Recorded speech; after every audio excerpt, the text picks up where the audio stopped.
नमस्कार दोस्तों, आप पढ़ रहे हैं कक्षा 12वीं एनसीईआरटी गणित। आज से हम शुरुआत करेंगे प्रश्नावली 3.2। तो देखिए, पहला क्वेश्चन दिया गया है। मान लीजिए कि एक आव्यूह ए दिया गया है, एक आव्यूह बी दिया गया है, एक आव्यूह सी दिया गया है और आपसे 5 प्रश्न पूछे गए हैं। निम्नलिखित के मान ज्ञात कीजिए। अब देखिए, हमें निम्नलिखित चीजें ज्ञात करनी है। एक तो ए और बी का योगफल क्या होगा, ए माइनस बी क्या होगा, 3a माइनस सी क्या होगा। ए और बी का गुणा करना है, फिर बाद में बी और ए का भी हमें गुणा करना है। तो देखिए, हम कैसे हल करेंगे। पहले हम a प्लस बी निकालेंगे। देखिए, a प्लस बी कैसे आप निकाल पाएंगे। ए आव्यूह में बी आव्यूह जोड़ना है, तो पहले आप ए आव्यूह का मान रखेंगे, फिर प्लस चिन्ह लगा के बी आव्यूह का मान रखना होगा। तो देखिए, ए आव्यूह कितना है, यहाँ पे 2 4 3 2 है ए आव्यूह, प्लस बी आव्यूह का मान रखिए। तो यहाँ पे देखिए 1 माइनस 2 और 3 5 इस प्रकार से दिया गया है बी आव्यूह। देखिए, अब हमें क्या करना है, दोनों को जोड़ना है। तो आपको पता होगा जोड़ना कैसे होता है, संगत अवयव जोड़ते हैं। मतलब पहली पंक्ति का पहला अवयव जोड़ेगा पहली पंक्ति के पहले अवयव में और दूसरा अवयव दूसरे में जोड़ेगा, फिर दूसरी पंक्ति का पहला अवयव दूसरी पंक्ति के पहले अवयव से ही जोड़ेगा। मतलब संगत अवयव जोड़े जाएंगे। तो 2 में 1 यदि आप जोड़ेंगे तो 2 प्लस 1 होगा। 4 में यदि आप 3 जोड़ेंगे तो यहाँ 4 प्लस 3 होगा। 3 में माइनस 2 जोड़ेंगे तो 3 माइनस 2 होगा।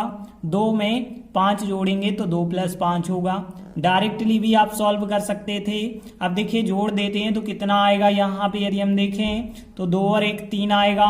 3 4 जोड़ेंगे 7, 3 में से 2 घटाएंगे 1, 2 और 5 जोड़ेंगे तो कितना आएगा, 7 आएगा। तो इस प्रकार से फर्स्ट सवाल का आंसर हमें ज्ञात हो जाता है। अब देखेंगे इसी का सेकंड सवाल, जिसमें हमें a माइनस बी करना है। और a माइनस बी हम कैसे करते हैं, ध्यान देना। तो हमें पहले a आव्यूह का मान रखना होगा। तो a आव्यूह का मान देखिए 2 4 3 2 दिया गया है, फिर माइनस का चिन्ह लगाना होगा और फिर b का मान रखना होगा, b वाले आव्यूह का मान। तो देखिए 1 माइनस 2 3 5 जो भी दिया गया है वो मान रखेंगे। अब देखिए कैसे यहाँ पे घटाते हैं आप। देखिए, संगत अवयवों का जैसे जोड़ना हमने किया है वैसे ही संगत अवयवों का घटाना भी होता है। मतलब 2 में से आप 1 को ही घटा पाएंगे तो 2 माइनस 1 आएगा। 4 में से 3 को घटा पाएंगे तो 4 माइनस 3 आएगा। 3 में से माइनस 2 को घटाएंगे तो 3 माइनस 2 और 2 में से हम 5 को घटाएंगे तो 2 माइनस 5 आएगा। और आगे यदि आप सॉल्व करेंगे तो 2 में से 1 को घटाएंगे 1, 4 में से 3 को घटाएंगे 1, 3 माइनस और माइनस प्लस बन जाएगा तो 3 और 2 5 हो जाएंगे। और यहाँ 2 में से 5 को घटाएंगे -3। तो इस प्रकार से सेकंड सवाल का आंसर प्राप्त होगा। अब देखिए, थर्ड सवाल की यदि हम बात करें तो हमें 3a माइनस सी का मान ज्ञात करना है। तो 3a माइनस सी का मान कैसे ज्ञात करेंगे, पहले हमने लिखा 3 और फिर इसके बाद हम a आव्यूह का मान रखेंगे और फिर माइनस चिन्ह लगाएंगे और फिर c आव्यूह का मान रखेंगे। तो देखिए, यहाँ पे 3 लिखा और a आव्यूह का मान क्या है, यह दिया गया है 2 3 4 2 हमने रखा, फिर माइनस चिन्ह लगा के c आव्यूह का मान जो था क्वेश्चन में -2 3 5 4 वही आपको रखना पड़ेगा।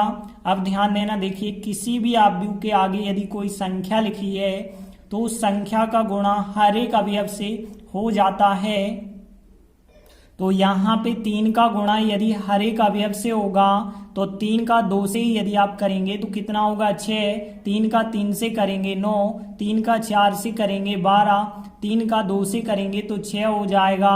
और यहाँ पे माइनस चिन्ह लगा के अभी हमने दूसरा आव्यूह जैसा था वैसे ही अभी हमने लिखा, बिल्कुल भी नहीं यहाँ पे बदला है। अब देखिए, यहाँ पे फिर सवाल घटाने का सवाल, एक आव्यूह में से दूसरा आव्यूह घटाना है। तो देखिए, वैसे ही संगत अवयवों का घटाना आप करेंगे। मतलब 6 में से 2 को -2 को घटाएंगे, 12 में से 5 को, 9 में से 3 को, 6 में से 4 को संगत अवयवों का घटाना होगा। तो 6 माइनस 2 आप करेंगे तो 6 -2 करेंगे, 12 -5 होगा तो 12 -5, 9 -3 होगा, 9 -3 किया 6 माइनस 4 होगा तो 6 माइनस 4 किया। और आगे यदि आप सॉल्व करते जाएंगे तो देखिए 6 माइनस माइनस प्लस का 2 हो जाएगा तो 6 और 2 8, 12 में से 5 घटाएंगे तो 7, 9 में से 3 घटाएंगे 6, 6 में से 4 घटाएंगे 2। इस प्रकार से इसका आंसर हो जाएगा। इसके बाद चौथा भाग देखिए, अब हमें क्या करना है, चौथा भाग जो है ए बी का गुणनफल ज्ञात करना है। तो पहले तो आपको ए ऑफ बी का मान रखना होगा। तो ए ऑफ बी का मान क्या था, देखिए 2 3 4 2 है ए ऑफ बी का मान।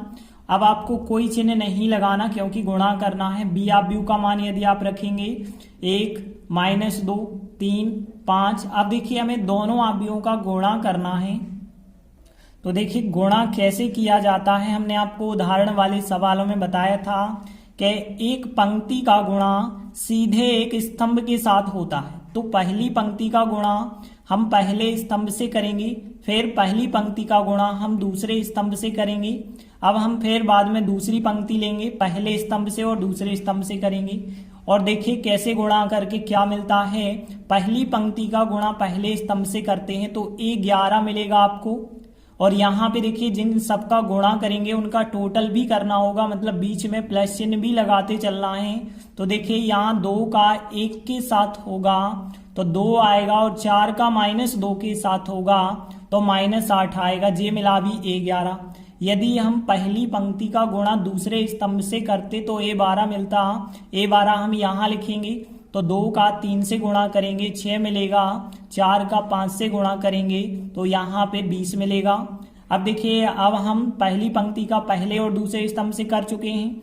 अब हम दूसरी पंक्ति लेंगे और पहले स्तंभ से करेंगे तो 21 का मान आएगा, 21 तो यहाँ लिखा जाएगा। तो 3 का गुणा 1 से करेंगे तो 3, 2 का गुणा -2 से करेंगे तो 4। अब देखिए हम इस दूसरी पंक्ति का गुणा दूसरे कॉलम से करेंगे तो आएगा फिर 22 का मान यहाँ पे लिखना पड़ेगा। तो 3 का गुणा 3 से करेंगे 9 आएगा, 2 का 5 से करेंगे तो यहाँ पे 10 आएगा, और बीच में आपको प्लस चिन्ह लगाना ही पड़ेगा। अब इन्हें यदि आप सॉल्व करते हैं तो देखिए 2 में से 8 घटाएंगे -6, और यहाँ पे टोटल करेंगे तो 20 और 6 26 होगा। 3 में से 4 घटाएंगे -1 आएगा, और यहाँ पे 10 और 9 जोड़ेंगे तो 19 हो जाएगा। तो इस प्रकार से चौथे सवाल का आंसर आपको प्राप्त हो जाएगा। इसके बाद इसी का 5वां भाग हम देख सकते हैं। अब हमें BA ज्ञात करना है। तो देखिए अब हम BA का मान ज्ञात करेंगे। तो पहले हमें B ऑफ B का मान रखना होगा। तो देखिए B ऑफ B का मान 1 -2 3 5 दिया गया है, और फिर बाद में A ऑफ B का मान रखेंगे तो 2 3 4 2 दिया गया है। अब देखिए हमें B ऑफ B का गुणा A ऑफ B के साथ करना होगा। तो देखिए गुणा कैसे होता है, एक पंक्ति लेते हैं, आप पंक्ति का स्तंभों से करते हैं। तो पहली पंक्ति का हम इस पहले स्तंभ से करेंगे, फिर बाद में इस दूसरे स्तंभ से करेंगे। तो देखिए यहाँ पे कैसे अब गुणा करना है, पहली पंक्ति का पहले स्तंभ से करते हैं तो 11 आएगा। तो देखिए यहाँ पे 1 का गुणा 2 से करना होगा, 3 का 3 से करेंगे तो देखिए 1 का जब हम 2 से करेंगे तो आएगा 2, 3 का 3 से करेंगे तो 9 आएगा। लेकिन आप ध्यान रखना सबका योगफल लिखा जाता है तो बीच में प्लस आएगा। अब पहली पंक्ति का हम दूसरे स्तंभ से करेंगे तो यहाँ पे कौन सा अवयव आएगा, ये 12 आएगा। ये 12 आपको यहाँ लिखना है। 1 का 4 से करेंगे तो 4 आएगा, 3 का 2 से करेंगे तो 6 आएगा। अब देखिए पहली पंक्ति का हमने दोनों स्तंभों से कर दिया। अब हम दूसरी पंक्ति लेंगे और पहले स्तंभ से करेंगे फिर दूसरे स्तंभ से। तो दूसरी पंक्ति का यदि पहले स्तंभ से किया जाए तो 21 आएगा। यहाँ पे देखिए कैसे अब करेंगे, -2 का 2 से करेंगे तो -4 आएगा, 5 का 3 से करेंगे तो +15 आएगा। अब यहाँ पे इसका गुणा हम दूसरे स्तंभ से करते हैं तो ये 22 आएगा, और ये 22 यहाँ लिखना है। तो यहाँ पे देखिए -2 का 4 के साथ करेंगे तो -8 आएगा, 5 का 2 के साथ करेंगे तो 10 आएगा। और आगे यदि आप सॉल्व कर देते हैं तो देखिए यहाँ पे 9 और 2 जोड़ेंगे तो कितना आएगा, 11 आएगा। 6 4 करेंगे तो 10 आएगा। यहाँ 15 धन के 4 अलग कर दिए जाएं तो 11 बचे होंगे, और यहाँ पे कितने बचे होंगे, 2 बचे होंगे। तो इस प्रकार से 5वें भाग का आंसर हो जाएगा। तो इस प्रकार से पांचों भाग कंप्लीट हुए और हमारा पहला क्वेश्चन भी कंप्लीट हुआ। प्रश्न दूसरा, तो देखिए यहाँ पे यदि हम बात करें प्रश्न दूसरा में कहा गया है निम्नलिखित को परिकलित कीजिए। परिकलित करना मतलब मान ज्ञात करना। तो देखिए इसके 4 खंड दिए गए हैं और पहला खंड हम देखते हैं जिसमें हमें कहा गया है कि इनका मान ज्ञात करना है। एक आव्यूह प्लस दूसरा आव्यूह लिखा है और इसको हम परिकलित करेंगे, मतलब इसका हम मान ज्ञात करेंगे। तो देखिए यदि हम देखें तो एक आव्यूह प्लस दूसरा आव्यूह हमें दिया गया है। अब देखिए इन दोनों को कैसे जोड़ते हैं, तो आपको जोड़ना पता होगा, संगत अवयवों का जोड़ना होता है। मतलब 11वां अवयव 11वें में जुड़ेगा, 12वां अवयव 12वें में जुड़ेगा, 21वां 21वें में जुड़ेगा और 22वां 22वें में जुड़ेगा। मतलब हम कह सकते हैं ए में आप ए को जोड़ पाएंगे तो ए प्लस ए लिखा हमने, और बी में आप बी को जोड़ पाएंगे तो बी प्लस बी लिखा, और माइनस बी में बी को जोड़ पाएंगे तो यहाँ पे हमने लिखा माइनस बी प्लस बी, और ए में आप ए को जोड़ पाएंगे तो हमने लिखा ए प्लस ए। और देखिए यदि आप इन्हें सॉल्व कर सकते हैं तो देखिए क्या मिल जाएगा, ए और ए जोड़ेंगे तो 2a हो जाएगा, बी और बी जोड़ेंगे 2b हो जाएगा, माइनस बी और प्लस बी यहाँ पे कट गए 0, ए और ए करेंगे तो कितना आएगा 2a। तो इस प्रकार से हमारा यही आंसर हो जाएगा पहले खंड का। इसके बाद देखिए दूसरा खंड, यहाँ पे एक आव्यूह है प्लस दूसरा आव्यूह फिर है, दोनों को फिर हमें जोड़ना है। तो देखिए सबसे पहले हमने लिखा कि हमें एक आव्यूह प्लस दूसरा आव्यूह दिया गया है।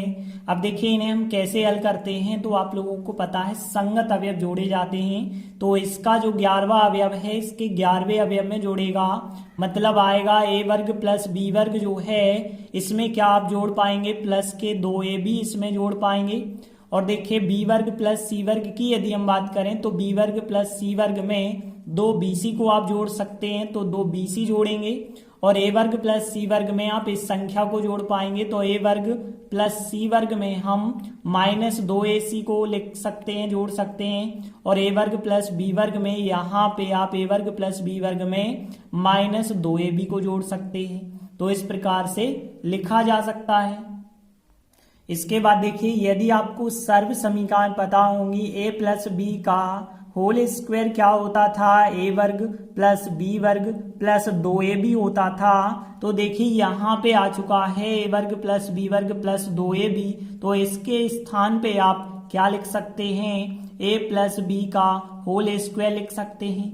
अब देखिए यहाँ पे यदि हम देखें बी वर्ग प्लस सी वर्ग प्लस 2bc, तो बस यहाँ पे भी एक सर्व समीकरण बन चुकी है b प्लस सी का होल स्क्वायर, क्योंकि यहाँ a और b में था तो a प्लस बी की सर्व समीकरण बनी, यहाँ b और c में है तो b प्लस सी की सर्व समीकरण बनी। अब देखिए आपको एक सर्व समीकरण माइनस वाली भी पता होगी कि ए वर्ग a माइनस बी का होल स्क्वायर बराबर होता था ए वर्ग प्लस बी वर्ग माइनस के 2ab होता था।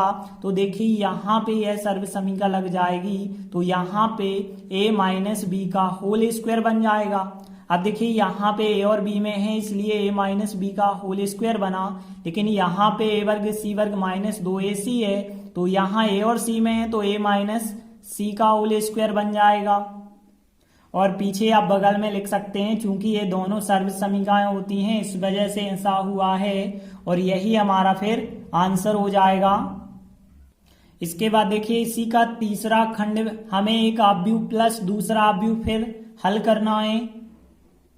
तो देखिए हमने लिखा हल, एक आव्यूह प्लस दूसरा आव्यूह लिखा जो दिया गया है क्वेश्चन में। अब देखिए यहाँ भी बिल्कुल आप वैसे ही जोड़ेंगे संगत अवयवों की तरह, मतलब यहाँ पे इसका जो 11वां अवयव है 11वें अवयव में जोड़ेगा, तो -1 में कितना जोड़ पाएंगे आप, 12 जोड़ पाएंगे, और यहाँ 4 में कितना जोड़ पाएंगे, 7 जोड़ पाएंगे, तो 4 + 7, -6 में +6 जोड़ पाएंगे तो -6 + 6 लिखा, और 8 में 8 जोड़ पाएंगे तो 8 + 8 लिखा, और 5 में 0 जोड़ पाएंगे तो 5 + 0 लिखा, 16 में 5 जोड़ पाएंगे तो 16 + 5 लिखा, 2 में 3 जोड़ पाएंगे तो 2 + 3 लिखा, 8 में 2 जोड़ पाएंगे तो 8 + 2 लिखा, और 5 में 4 जोड़ पाएंगे तो 5 + 4 लिखा। इस प्रकार से संगत अवयवों का जोड़ना होगा।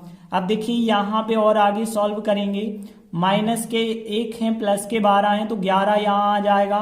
7 4 यहाँ भी 11 आ जाएगा, और यहाँ पे -6 + 6 0 आ जाएगा। 8 और 8 कितना आ जाएगा यहाँ 16। 5 और 0 जोड़ेंगे तो 5, 16 5 21 आ जाएगा। 2 और 3 5 आ जाएगा। 8 2 10 आ जाएगा। 5 4 कितना आ जाएगा 9 आ जाएगा। तो इस प्रकार से हमारा यह आंसर हो जाएगा। इसके बाद देखिए इसी का चौथा खंड यदि हम देखें तो यहाँ पे भी साइन कॉस में अब सवाल दिया गया है, तो हो सकता है साइन कॉस वाला एक आध फार्मूला लग जाए। आपके लिए एक अवयव प्लस दूसरा अवयव फिर करना है। तो देखिए हमने लिखा जो भी आपको क्वेश्चन दिया गया था बिल्कुल वही लिखा हमने। अब देखिए इनको कैसे आप जोड़ेंगे, तो जो हमने अभी नियम बताया संगत अवयवों का जोड़ना होता है। तो यहाँ कॉस वर्ग में साइन वर्ग आप जोड़ पाएंगे, तो हमने फिर लिखा कॉस वर्ग x प्लस साइन वर्ग x हमने लिखा, और यहाँ साइन वर्ग x में कॉस वर्ग x जुड़ पाएगा। तो यहाँ पे हमने फिर यहाँ पे लिखा साइन वर्ग x में कॉस वर्ग x आप जोड़ पाएंगे, और यहाँ पे देखिए साइन वर्ग x और कॉस वर्ग x जुड़ जाएगा। तो यहाँ पे लिखा साइन वर्ग x प्लस कॉस वर्ग x लिखा, और फिर कॉस वर्ग x में साइन वर्ग x जुड़ेगा, तो कॉस वर्ग x प्लस साइन वर्ग x लिखा। तो इस प्रकार से संगत अवयवों का जोड़ना होगा। अब देखिए यदि आप लोगों ने त्रिकोणमिति सर्व समीकरण पढ़ी होंगी तो आप लोगों को पता होगा कि साइन वर्ग थीटा प्लस कॉस वर्ग थीटा का मान जो होता है वो कितना होता है 1 होता है। तो यहाँ पे देखें साइन वर्ग x प्लस कॉस वर्ग x 1 होगा, यहाँ भी साइन वर्ग x प्लस कॉस वर्ग x 1 होगा। यदि देखिए पलट के भी लिख दिया जाए कॉस वर्ग थीटा प्लस साइन वर्ग थीटा तब भी मान कितना होगा 1। तो यहाँ भी कॉस वर्ग x प्लस साइन वर्ग x का मान 1, यहाँ भी कॉस वर्ग x प्लस साइन वर्ग x का मान 1 हो जाएगा। तो यहाँ पे देखिए आपके लिए इसका मान भी सर्व समीकरण के द्वारा 1, इसका मान भी सर्व समीकरण के द्वारा 1, साइन वर्ग प्लस कॉस वर्ग का मान भी 1 हो जाएगा, और यहाँ कॉस वर्ग प्लस साइन वर्ग इसका मान भी कितना हो जाएगा 1 हो जाएगा। पीछे आप बगल में सर्व समीकरण जरूर लिख दें कि चूंकि साइन वर्ग थीटा प्लस कॉस वर्ग थीटा का मान 1 होता है, तो यही फिर हमारे सवाल का आंसर हो जाएगा। तो इस प्रकार हमारा दूसरा प्रश्न कंप्लीट होता है। आगे के वीडियो में हम आगे के सवाल करेंगे। तब तक के लिए धन्यवाद।